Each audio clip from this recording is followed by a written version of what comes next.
Olá pessoal, tudo bem com vocês? Eu espero que sim. Vamos falar aqui um pouquinho sobre a dissociação e a ionização.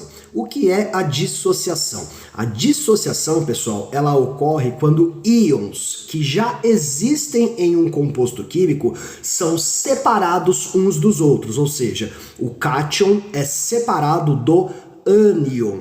Então nós vamos pegar aqui como exemplo o famoso cloreto de sódio, que a gente conhece popularmente como sal de cozinha. Pessoal, no cloreto de sódio eu tenho o sódio que é positivo, Na+, e eu tenho o cloro que é negativo, ou seja, o Cl-. Nós vamos adicionar o cloreto de sódio em um recipiente contendo água e você sabe que a fórmula da água é H2O. Mas o que acontece? Na água, pessoal, nós temos a tendência da existência de cargas positivas. Se você dividir a água aqui, ó, em duas partes, nós vamos ter o setor negativo, que é onde eu tenho o átomo de oxigênio, e eu tenho o setor positivo, que é onde eu tenho os átomos de hidrogênio, porque o oxigênio é mais eletronegativo que o hidrogênio, ok? Então o que acontece? O setor negativo da água, ele agrupa o Na+, porque as cargas opostas se atraem, enquanto que o setor positivo da água agrupa o Cl-, pelo mesmo motivo, cargas opostas se atraem.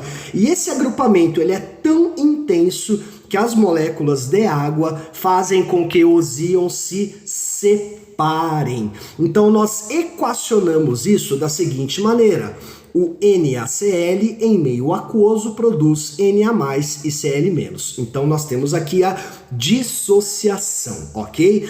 Vamos falar agora sobre a ionização.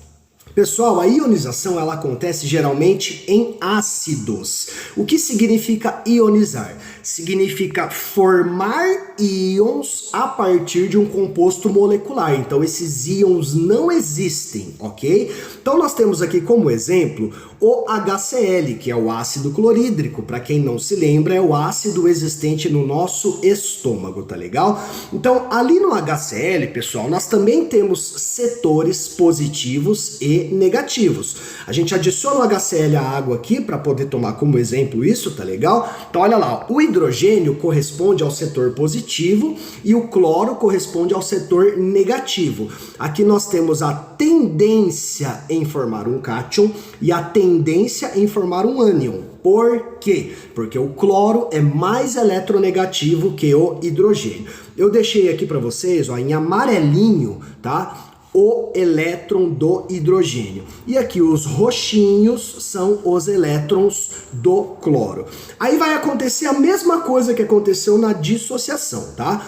O setor negativo da água agrupa o hidrogênio.